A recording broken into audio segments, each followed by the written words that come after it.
A lot of us spent a lot of the week actually trying to figure out where the Fed is headed, particularly where the terminal rate is. And we got conflicting, I think at least, somewhat conflicting answers out of the Fed, including with Mr. Bullard, the Fed president, saying, well, 5.25, and then put up a chart using the Taylor rule that suggested 7. Where are we? Look, no one knows. I think it's a mistake to be slavish about Taylor rules. The market thinks the number's going to be about 5.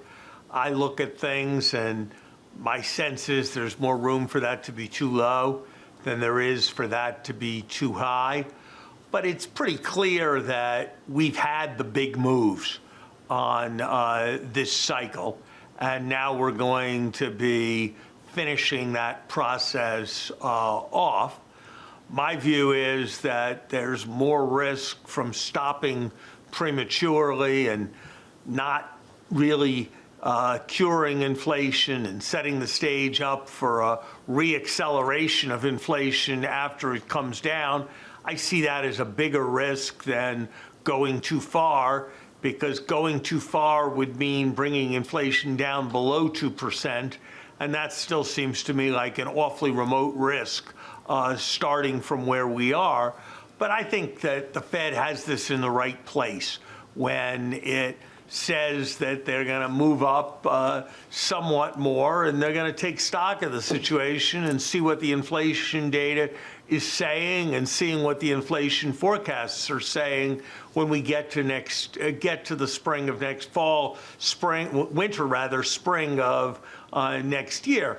I have to say that if they hadn't made as many mistakes as they did of excessive optimism about inflation, they'd probably have a little more room than they do to rely on forecasts that hadn't yet proved out that inflation was going to come down. Larry, you and I talk a lot about monetary policy, even fiscal stimulus and things, but geopolitics have also factored increasingly in some of the issues having to do with the economy. This week we had what is potentially, we don't know if it is, an important development in the meeting of President Xi of China and President Biden.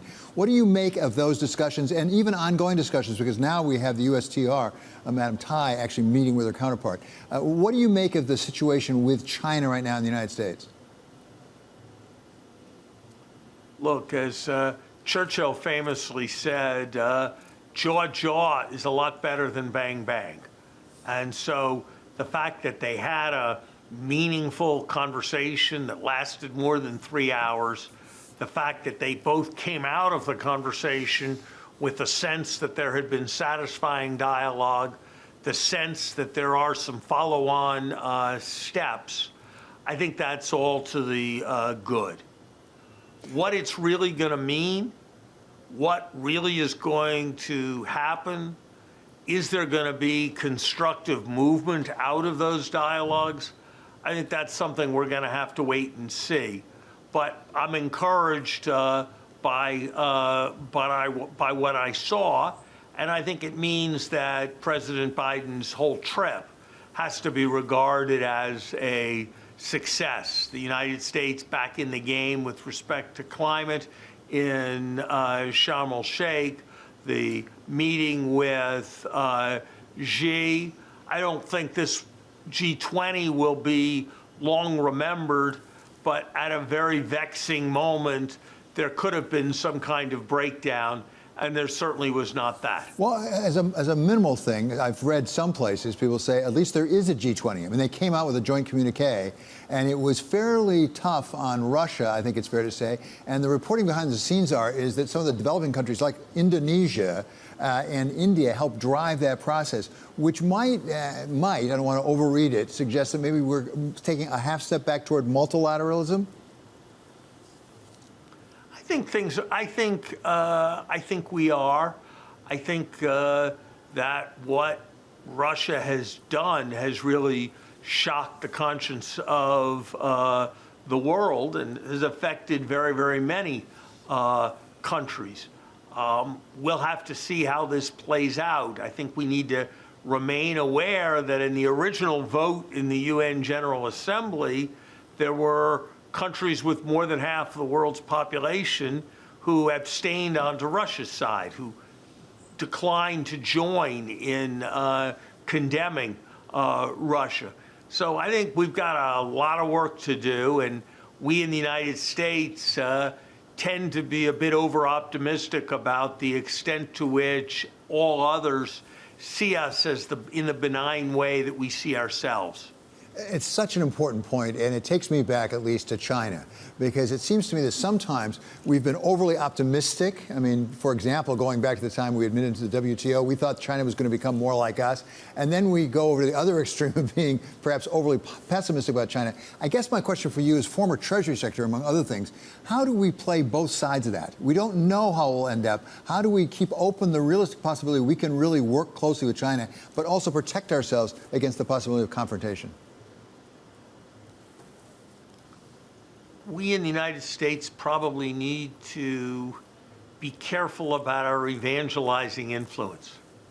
I don't think it's really for us to tell China how they should organize their entire society.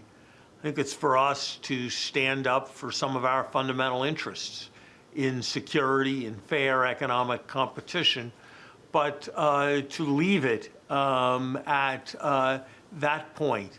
I think we're going to need to be very careful with respect to our diplomacy on the issue of Taiwan. I think we need to be very careful about giving China the sense that we are trying to change the traditional one China policy, because I think that could risk disastrous conflict. So I think the operative words for us need to be respect for them, respect for the positions and the fundamental interests that they have, and at the same time, absolute insistence on our own. And I would say one other thing, David. I think ultimately we will prevail in this broad contest with China. But I think if and when we prevail, it is going to be more than anything else on the strength of our example. And that's why domestic renewal at home, whether the issue is scientific innovation or infrastructure, whether the issue is doing something about opiate deaths, or whether the issue is strengthening our education system, whether the issue is building on the greatness of our universities or the greatness of our national parks. I think ultimately it's going to be our ability to remain the country that's the envy of the world, the country to which people want to come, that is going to determine our success. And if we change our focus from building ourselves up to tearing China down, I think we will be making a very risky and very unfortunate choice. Larry, I want to make a very large turn here. I've had the benefit of talking to you about the Masters, about basketball, all sorts of things. I want to talk to you about Taylor Swift. She's a rather popular pop music star.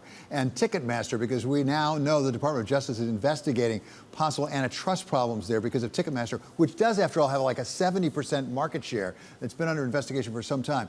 I don't know if you know much about Taylor Swift, although I am concerned about you getting tickets, which apparently seems to be difficult. But more broadly, what does it say perhaps about some of the problems with over-concentration in the economy? You know, I want to say two things about that, David. The first is that if the government made a website that functioned as badly as Ticketmaster's has here, everybody would be laughing and scorning the government. Right. And so the next time the private sector says that, you know, the public sector can't do anything right, this was a private sector building a website, sort of like they had to build a website for Obamacare, sort of like they have to build websites at the IRS, sort of like they have to build websites for student loan debt relief, and the private sector utterly failed. And that's something that we just have to remember the next time somebody wants to say everything about government is hopeless.